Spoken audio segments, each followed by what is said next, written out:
Hi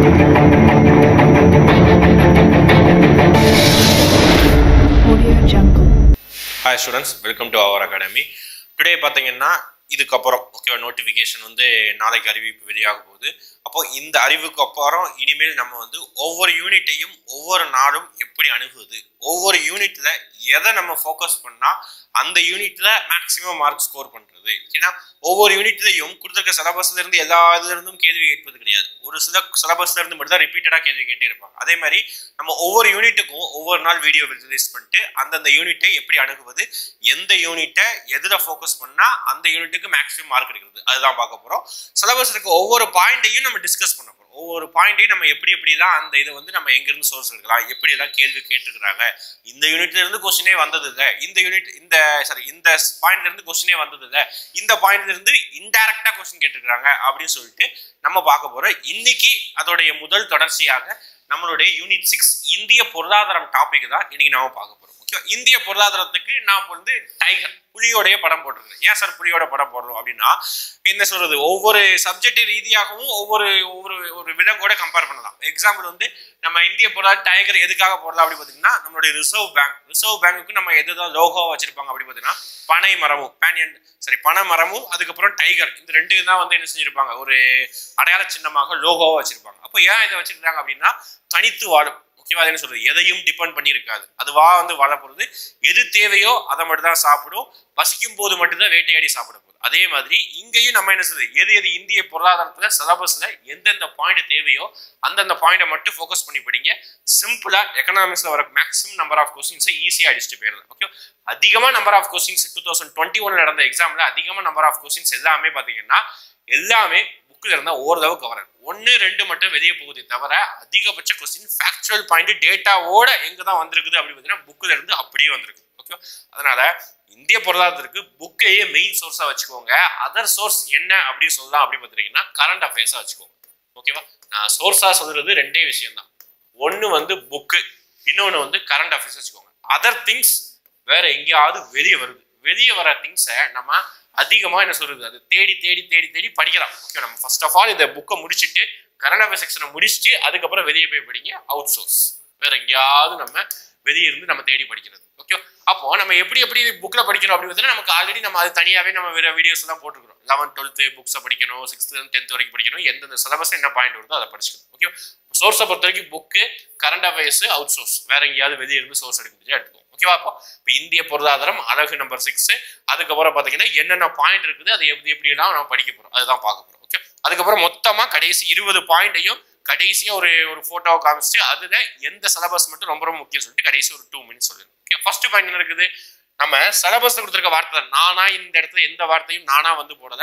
சிலபஸ்ல கொடுத்துருக்கக்கூடிய வேர்ட்ஸை நான் ஒவ்வொரு வேர்டா ஒவ்வொரு நம்பரா இன்சர்ட் பண்ணிருக்கேன். வேற எதுவுமே மாற்றம் செய்யல. நமக்கு குரூப் 2 குரூப் 1க்கு என்ன சிலபஸ், யூனிட் 6ல குரூப் 4க்கு என்ன சிலபஸ் இருக்குதோ அந்த சிலபஸ் தான் நான் ஒவ்வொரு பாயிண்டா கொடுத்துருக்கேன். ஓகேவா, இந்திய பொருளாதாரத்தின் இயல்புகள், இந்த ஒரு பாயிண்டை வச்சுட்டு கொஸ்டின் எப்படி கேட்பாங்கன்னா எப்படினாலும் கேட்கலாம். அதை கரண்ட் அஃபேர்ஸோட லிங்க் பண்ணிக்கலாம். இந்திய பொருளாதார ஜிடிபி எப்படி இருக்குது அப்படின்னு சொல்லி கேட்கலாம். மொத்தமா இயல்புகள் அப்படின்னு கேட்டாங்கன்னா இந்திய பொருளாதாரம் இத்தனை வருஷமா எப்படி இருக்குது அப்படின்னு சொல்லிட்டு கூட இந்த பாயிண்ட்ல இருந்து லிங்க் பண்ணலாம். அப்போ இந்த ஒரு பாயிண்ட்டுக்கு நமக்கு ஸ்கூல் புக் சோர்ஸ் இருக்குது. 11th 12th ஒரு சப்ஜெக்ட் தனியாவே இருக்குது. அப்போ அதை தவிர்த்து எப்படி நம்ம பார்க்கலாம்னா கரண்ட் அஃபேர் எக்ஸ்ட்ரா பார்க்கணும். கடந்த ஒரு 1.5 வருடங்களாக ஜிடிபி எப்படி இருக்குது, அதுக்கப்புறம் ஜிஎஸ்டியோட வருமானம் எப்படி இருக்குன்னு சொல்லிட்டு இந்தியாவுடைய பொருளாதாரத்துடைய இயல்புகளை தனியாவே பார்த்துக்கணும். அப்புறம் நம்ம ஸ்கூல் புக் பார்த்தோம்னா அதோடைய பலவீனம் என்ன, பலம் என்ன, இந்த மாதிரி தனித்தனியா இருக்கும். இது ஒரு டாபிக். இது வந்து கொஸ்டின் கவர்டு ஏரியாவில கொஞ்சம் இம்பார்ட்டன்ட். ஓகேவா, இந்த டாபிக்ல இருந்து கொஸ்டின் கேட்கிறாங்க அப்படின்னு சொல்லக்கூடிய டாபிக்ல இது கொஸ்டின் கேட்கிறாங்க, கொஞ்சம் பார்த்து வச்சுக்கோங்க. இந்திய பொருளாதார இயல்புகள். அடுத்து என்ன பார்க்கலாமா, அடுத்து வந்து ரொம்ப முக்கியமான டாபிக். எப்போவே டிஎன்பிசி கொஸ்டின் வருது, எக்கனாமிக்ஸ்ல இருந்து கொஸ்டின் வருது, ஒரு 10ல இருந்து 15 12 கொஸ்டின் வருது அப்படி பார்த்துட்டீங்கன்னா கண்டிப்பா அதுல ஒரு கொஸ்டின் எதுல இருந்து வரும், 5 ஆண்டு திட்டம். நீங்க இதே பார்த்துருப்பீங்க, பழைய question previous year question discuss பண்ணும்போது பார்த்துருப்பீங்க. கண்டிப்பா 5 ஆண்டு திட்டங்கள்ல இருந்து ஒரு கொஸ்டின் கம்பல்சரி இருக்கும். ஓகே, இண்டிபெண்டன்ஸ் ஆனதுல இருந்து கிட்டத்தட்ட 65 ஆண்டுகளாக 5 ஆண்டு திட்டங்களுடைய கான்ட்ரிபியூஷன் பார்த்தீங்கன்னா கிட்டத்தட்ட 12 5 ஆண்டு திட்டம் கொடுத்துருக்காங்க. அந்த 12 5 ஆண்டு திட்டங்களையும் ஒவ்வொரு டைமென்ஷனலா படிக்கணும். ஓகேவா, அதுதான் 5 ஆண்டு திட்டம் மாதிரி அப்படி சொல்றாங்க. ஆனா இப்போதைக்கு 5 ஆண்டு திட்டம் நமக்கு நடைமுறை இல்லை. 2017 முடிச்சிருந்தாலும் ஆனா 2017 அந்த 12வது ஐந்தாண்டு திட்டம் முடிச்சிருக்கும். நம்ம ஸ்டாப் பண்ணது 2014 ஸ்டாப் பண்ணிருப்போம். ஓகேவா, அந்த அடுத்த கவர்மெண்ட் வந்ததும் ஸ்டாப் பண்ணிருப்போம். இங்க வந்து பாத்தீங்கன்னா திட்டம் மாதிரி நம்ம 12 ஐந்தாண்டு திட்டங்களையும் டாப் டு கார்னர் எல்லாமே கவர் பண்ணிடணும். எங்கேயுமே விட்டு போக கூடாது. புக்ல கொஞ்சம் மினிமமா இருக்கும். இந்த ஐந்தாண்டு திட்டத்துக்கு மட்டும் நான் சொல்றேன், வெளிய சோர்ஸே ஃபாலோ பண்ணுங்க. அவுட் சோர்ஸ் ஒரு பாயிண்ட் இருக்குன்னா அதையும் ஃபாலோ பண்ணுங்க. வேற ஏதாவது வெப்சைட் போங்க, பைஜூஸ் வெப்சைட்டு, டிஸ்டி ஐஏஎஸ், இந்த மாதிரி நிறைய வெப்சைட் போயிட்டு ஒவ்வொரு ஐந்தாண்டு திட்டையும் நல்ல டெப்தா படிச்சீங்கன்னா கண்டிப்பா 1 or 2 கொஸ்டின்ஸ் கண்டிப்பா அட்டன் பண்ணிடலாம். அதனாலதான் இது தனி பாயிண்டாக கொடுத்துருக்காங்க சிலபஸ்ல. அடுத்த பாயிண்ட் எடுத்துக்காங்க பார்த்தாமா, இதே ஐந்தாண்டு திட்டத்துடைய ஒரு மதிப்பீடு. இந்த ஐந்தாண்டு திட்டத்தையே நம்ம ஒரு எவால்வேட் பண்ணணும். இந்த ஐந்தாண்டு திட்டத்தை நம்ம எவால்வேட் பண்ணணும். எவால்வேட் பண்ற என்ன அர்த்தம், ஒவ்வொரு டாப் டு கார்னர் எல்லாமே அனலைஸ் பண்ணி வச்சுக்கணும். எங்கேயுமே ஒரு பொருளை கூட விட்டு போயிடக்கூடாது. அடுத்து என்ன கொடுத்துருக்காங்க பார்க்கலாமா. அப்போ கொஸ்டின் ஏரியாவில் இது ரொம்ப ரொம்ப முக்கியமானது ஐந்தாண்டு திட்டம். அடுத்து ஐந்தாண்டு திட்டத்தை இந்தியாவில் வடிவமைச்சது இதுக்கு முன்னாடி யாரு வடிவமைச்சாங்க அப்படி பாத்தீங்கன்னா திட்டக்குழு, அப்படி பிளானிங் கமிஷன் அப்படிங்கிற அமைப்பு தான் வடிவமைச்சிருந்தாங்க. இப்போ இந்த பிளானிங் கமிஷனை ஒழிச்சிட்டு நிதி ஆயோக் அப்படிங்கிற டாபிக் கொண்டு வந்திருக்கிறாங்க. அதனால நமக்கு சிலபஸ்ல பிளானிங் கமிஷன் திட்டக்குழு இருக்குது, நிதி ஆயோக் இருக்குது. ஆனா நிதி ஆயோக் இருந்தா ரொம்ப ரொம்ப முக்கியமா கொஸ்டின் எப்பவுமே வந்துட்டு இருக்கும். என்னதான் கொஸ்டின் கேட்பாங்க, நிதி ஆயோக் எப்போ உருவாக்கப்பட்டது, நிதி ஆயோக்குடைய தலைவர் யாரு, நிதி ஆயோக்குடைய துணைத் தலைவர் யாரு, நிதி ஆயோக்குடைய நிதி அப்படிங்கிறதுக்கு ஃபுல் ஃபார்ம் என்ன, இதெல்லாம் ரிப்பீட்டடா 2015 தான் இந்த நிதி ஆயோக் அமைச்சாங்க. அந்த 2015 இருந்து கேட்கப்பட்ட கேள்விகளே எடுத்து பாத்தீங்கன்னா ஏகப்பட்ட தடவை ரிப்பீட் பண்ணிருப்பாங்க. அப்போ எந்த அளவுக்கு நிதி ஆயோக் வந்து சின்ன டாபிக் தான் பாருங்க. இந்த சிலபஸ்ல ஒரு சில டாபிக் சின்ன டாபிக்கா இருக்கும். அந்த சின்ன டாபிக் கவர் பண்ணிட்டோம்னா ஒரு கொஸ்டின் அடிச்சிடலாம். அதே மாதிரி தான் இது ஐந்தாண்டு திட்டம் பெரிய டாபிக். நம்ம வந்து கடல் மாதிரி அதை படிச்சுக்கிட்டே இருக்கணும். அதுக்கே ஒரு நாள் ஆகுற அளவுக்கு கூட படிச்சுக்கலாம். ஆனா அதுல இருந்து ஒரு கொஸ்டின் கிடைக்கும். ஆனா நிதி ஆயோக்கு நீங்க எங்க தேடி படிச்சீங்கன்னாலும் 1 hour தான் படிக்க முடியும். நீங்க எவ்வளவு பெரிய சோர்ஸ் எங்க தேடி படிச்சீங்கன்னாலும் 1 hour தான் நிதி ஆயோக் டாபிக் கவர் பண்ணிடலாம். நிதி ஆயோக் டாபிக் கவர் பண்ணிட்டீங்கன்னா ஒரு கொஸ்டின் முடிஞ்சது. நிதி ஆயோக்கை மட்டும் நீங்க படிச்சீங்கன்னாலே 1 mark முடிஞ்சது. ஒரு கொஸ்டின் 1 mark 1.5 mark. ஓகே, ஒரு கொஸ்டின் அடிச்சுட்டு ஈஸியா போயிடலாம். Okay, 1.5 mark. அப்போ நிதி ஆயோக்கு ரொம்ப ரொம்ப முக்கியமானது. ரிப்பீட்டடா கேள்வி கேட்கக்கூடிய டாபிக் நிதி ஆயோக்கு அமைஞ்சிருக்குது. அப்போ எந்த அளவுக்கு முக்கியம் பார்த்துக்கணும். பிளானிங் கமிஷன் கேள்வியை கேட்பது இல்லையா சார் அப்படின்னு கேட்டீங்கன்னா நான் கேள்வியை கேட்பது இல்லை சொல்லல.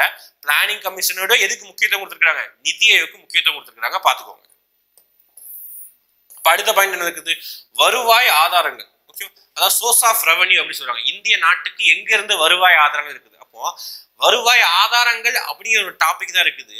இங்க எங்கேயுமே என்ன வருவாய் ஆதாரம் அப்படி பேசவே இல்லை. ஓகேவா, இந்த டாபிக் ஓரளவுக்கு முக்கியமானது. ரொம்ப நான் முக்கியமே இல்லைன்னு சொல்லல, ரொம்ப ரொம்ப முக்கியம்னு சொல்லல. ஓரளவுக்கு ஒரு நார்மலா ஜஸ்ட் படிச்சுக்கோங்க, அவ்வளவுதான். ரொம்ப இம்பார்ட்டன்ஸ் கொடுத்து டாப் டு கார்னர் படிக்கணும் அவசியம் இல்லை. இது நீங்க படிக்கணும் ஆசைப்பட்டீங்கன்னா ஒரே ஒரு டாபிக் படிங்க, டாக்ஸேஷன். அந்த டாபிக் மட்டும் படிங்க.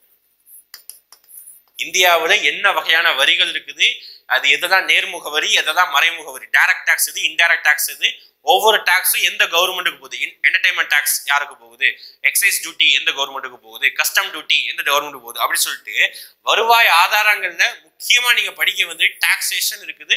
இது 7th புக்ல இருக்குது, 9th ஏதோ ஒரு புக்ல இருக்கும், அதுக்கு 11th 12th கம்மியா இருக்கும். ஓகே, அப்போ வருவாய் ஆதாரங்கள் நீங்க ரொம்ப தேடி படிக்க வேண்டிய அவசியம் இல்லை. படிக்கணும் ஆசைப்பட்டீங்கன்னா டாக்ஸேஷன் மட்டும் படிச்சுக்கோங்க. கொஞ்சம் கரண்ட் அஃபேர்ஸ் ரிலேட்டடாகவும் படிச்சுக்கோங்க. ரீசெண்டா கார்பரேட் டாக்ஸ் வந்து கம்மி பண்ணிருக்காங்க. இந்த வருஷம் வெளியே வந்த பட்ஜெட்ல ஜிஎஸ்டியோட ரெவன்யூ ரொம்ப ரொம்ப அதிகமாக இருக்குது. இப்போ ஜிஎஸ்டி அடுத்த பாயிண்ட் நம்ம சரியாக இருப்போம். ஓகேங்களா, அப்போ வருவாய் ஆதாரங்கள் ஓரளவுக்கு இம்பார்ட்டன்ஸ், ஓரளவுக்கு லெஸ் இம்பார்ட்டன்ஸ் கொடுத்துக்கோங்க. அடுத்து பார்க்கலாமா, ரிசர்வ் வங்கி. எப்படி நான் நிதி ஆயோக்கையும் 5 ஆண்டு திட்டங்கள் 5 year பிளானையும் எந்த அளவுக்கு நான் முக்கியம் சொல்லியிருக்கணும், அந்த அளவுக்கு ரிசர்வ் வங்கியும் ரொம்ப ரொம்ப முக்கியமானது. நல்லா பார்த்து வச்சு, ரிசர்வ் வங்கியும் ரொம்ப ரொம்ப முக்கியமானது. என்ன சார் ரிசர்வ் வங்கி தான் கொடுத்துருக்காங்க, பேங்கிங்கிற டாபிக் கொடுக்குதே, ஆனா கொஸ்டின் பேங்கிங்ல இருந்து வருதே அப்படி பாத்துட்டீங்கன்னா ரிசர்வ் வங்கி டாபிக் உள்ள பேங்கிங்க வச்சுக்கலாம். அது வந்து நிதி கொள்கை பணவீத கொள்கை வச்சிருக்காங்களா, அதுல இருந்து பேங்கிங்கோட லிங்க் பண்ணிக்குவாங்க. அப்போ கொஸ்டின் வந்து வங்கியியல் பேங்கிங் அப்படிங்கிற டாபிக் வந்து சிலபஸ்ல இல்லைனாலும் பேங்கிங்ல இருந்து கொஸ்டின் வருது. அதை எப்படி லிங்க் பண்ணிக்குவாங்கன்னா ஆர்பிஐ கூடயும் நிதி கொள்கை பணவீத கொள்கையும் லிங்க் பண்ணிக்குவாங்க. RBI the most important topic இந்த எக்கனாமிக்ஸ். ஓகேவா, நிதி ஆயோக்கு 5 year பிளான் மாதிரி ஆர்பிஐ ரொம்ப ரொம்ப முக்கியம். டாப் டு கார்னர் படிங்க, அதுதான் நான் சொல்றது. இந்த ஆர்பிஐ டாபிக் நீங்க டாப் டு கார்னர் படிங்க, ஒரு கொஸ்டின் அடிச்சுக்கலாம்.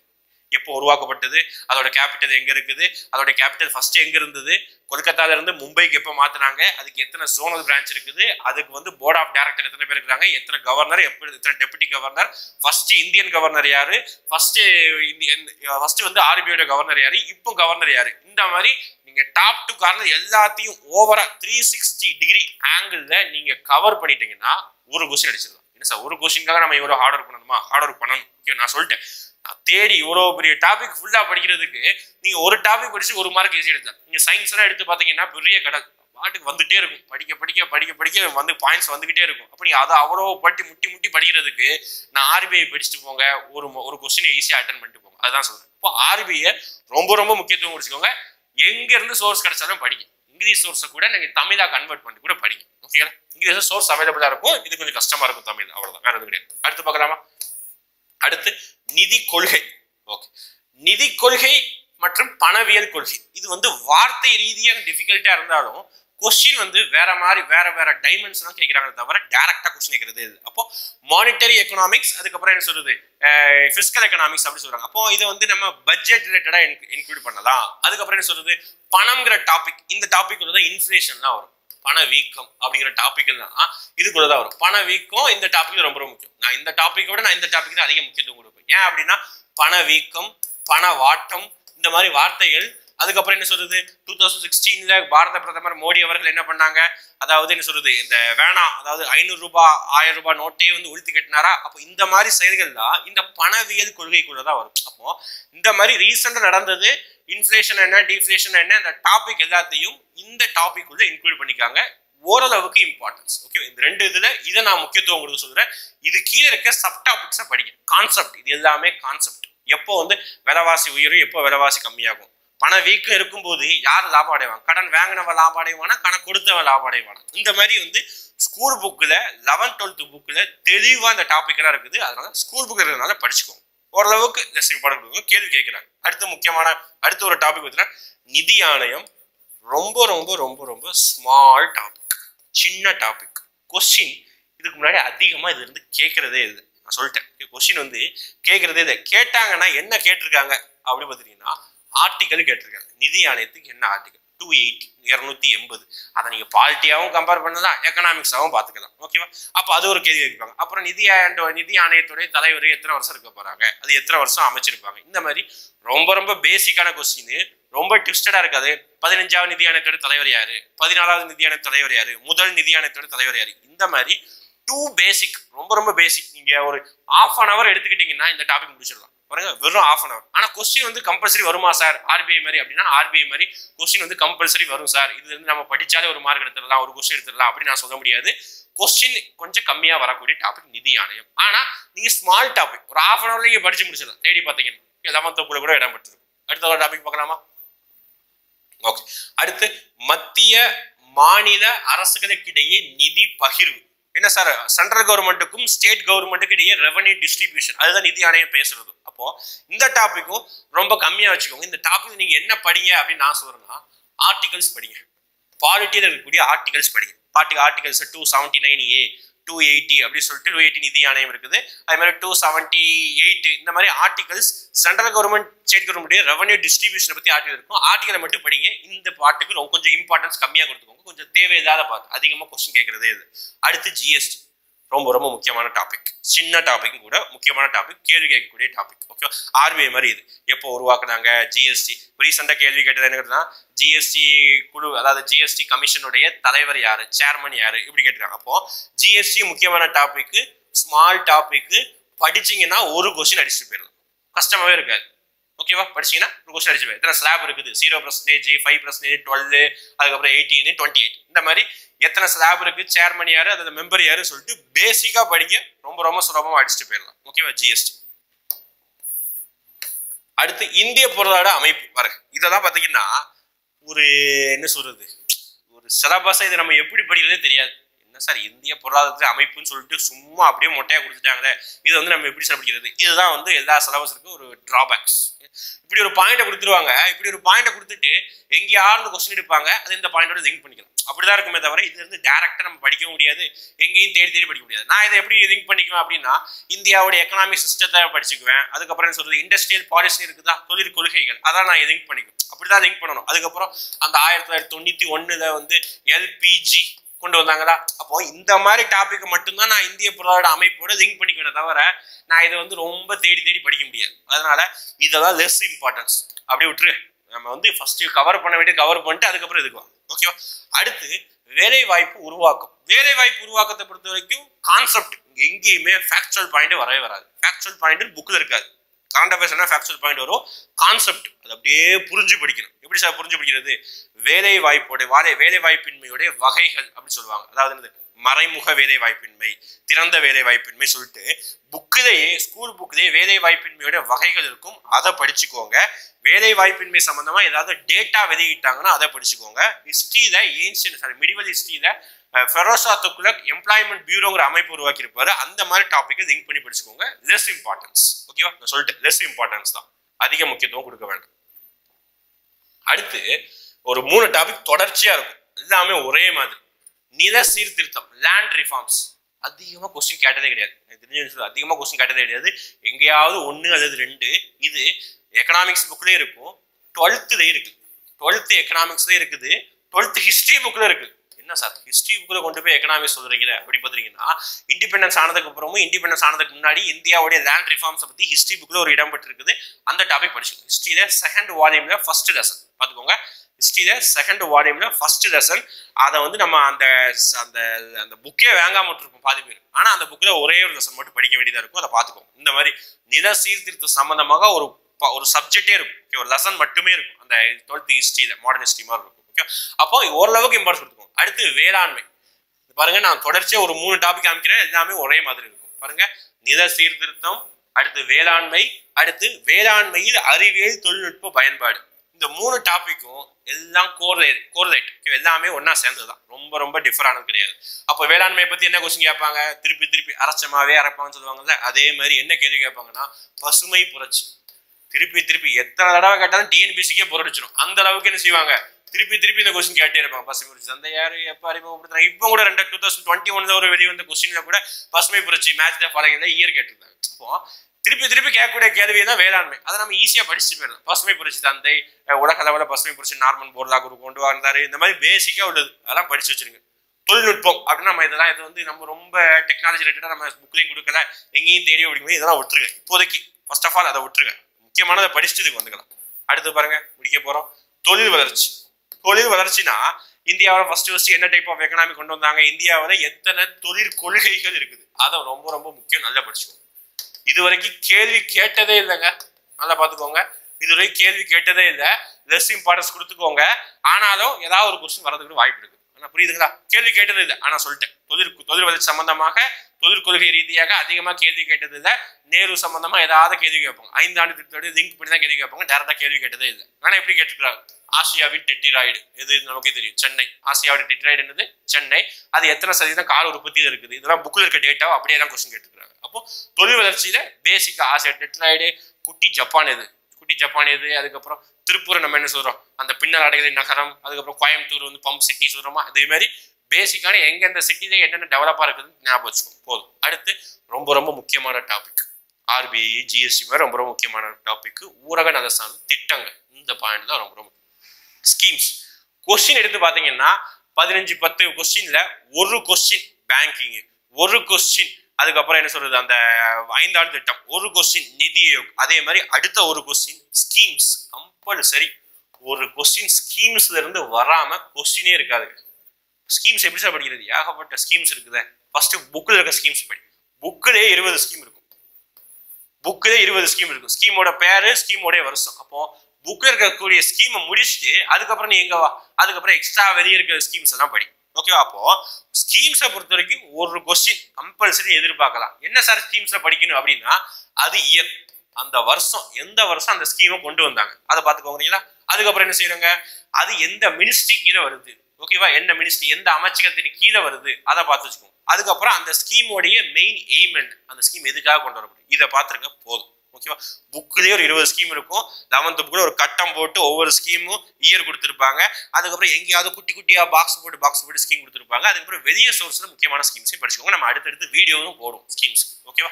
நெக்ஸ்ட் கடைசி 2 டாபிக் வர போறோம்.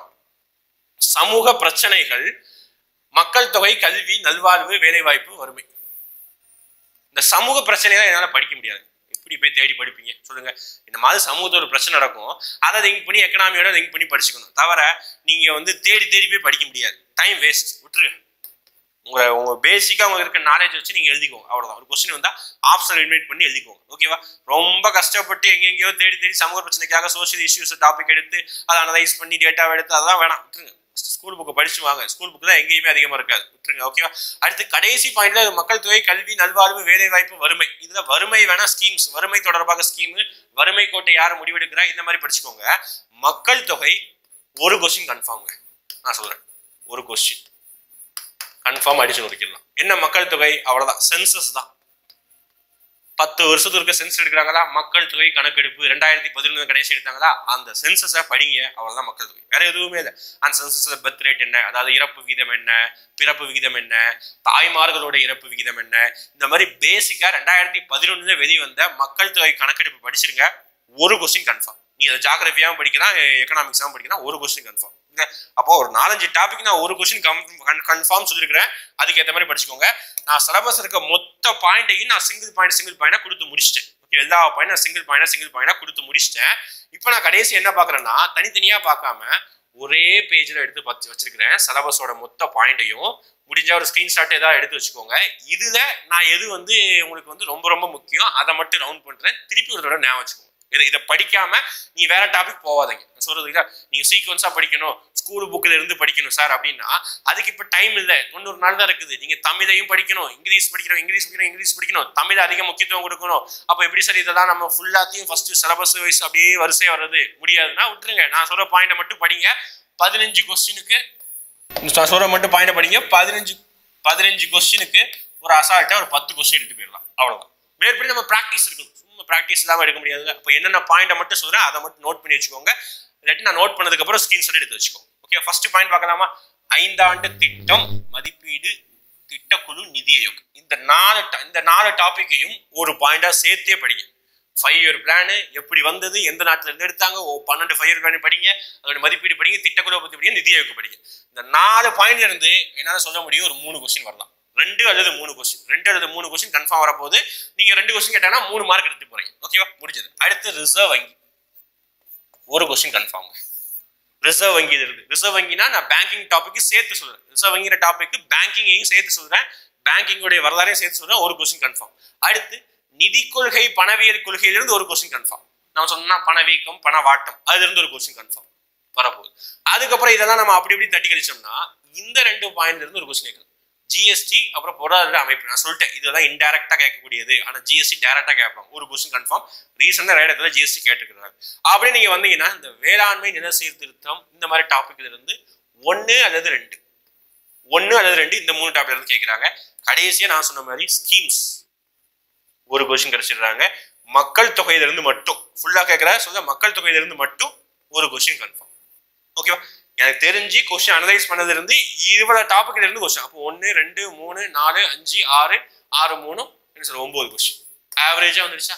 அப்புறம் நம்ம இன்டைரக்டா எங்கேயாவது நம்ம படிச்சதை வச்சு நம்ம அப்ளை பண்ணிட்டோம்னா 15 கொஸ்டின் கேட்கிற இடத்துல நம்ம 9ல இருந்து 10 கொஸ்டின் வரைக்கும் அசால்ட்டா அடிச்சிடலாம். இந்த டாபிக் மட்டும் படிச்சீங்கன்னா. சொல்ற டாபிக் எல்லாமே பெருசு கிடையாது, எல்லாமே சின்னது. இது மட்டும் பெருசு, இந்த பாயிண்ட் பெருசு, இது எல்லாமே சின்னதுதான். ஒவ்வொரு டாபிக் நீங்க அரை மணி நேரம் படிச்சு முடிச்சீங்கன்னா தாராளமா படிச்சிடலாம். இந்த வீடியோ படிச்சவங்களுக்கும் பயனுள்ளதா இருக்குன்னு நினைக்கிறேன். படிச்சவங்க ஃபாஸ்டா ரிவிஷன் பண்ணணும் அப்படின்னு ஆசைப்பட்டீங்கன்னா கூட தாராளமா படிச்சுக்கலாம். ஒரு ஸ்கிரீன்ஷாட் வேணா தெளிவா எடுத்து வச்சுக்கோங்க. ஓகேங்களா? முடிஞ்சது. அப்போ ரிமைனிங் நம்ம என்ன பாக்குறோம் அப்படின்னா ஒவ்வொரு நாளும் ஒவ்வொரு யூனிட்டை எப்படி அணுகலாம். ஓகேவா? ஒவ்வொரு யூனிட்ல எதை மட்டும் ஃபோக்கஸ் பண்ணா அதிகமா மார்க் எடுக்கலாம். மேற்படி உங்களுக்கு என்னென்ன மாதிரி வீடியோஸ் வேணும், ஓகே, நாங்க எப்படி எந்த சோர்ஸ் நாங்க எதை சார் ஃபாலோ பண்றது, இந்த யூனிட்ல நாங்க எதை தேடி படிக்கிறது அப்படின்னு தெரியல சார் அப்படின்னா தாராளமா நீங்க கமெண்ட்ல மென்ஷன் பண்ணலாம். அதுக்கேற்ற மாதிரி நாட்கள் போக போக கண்டினியூஸா வீடியோ இருக்கும். ஓகேவா? தேங்க்யூ.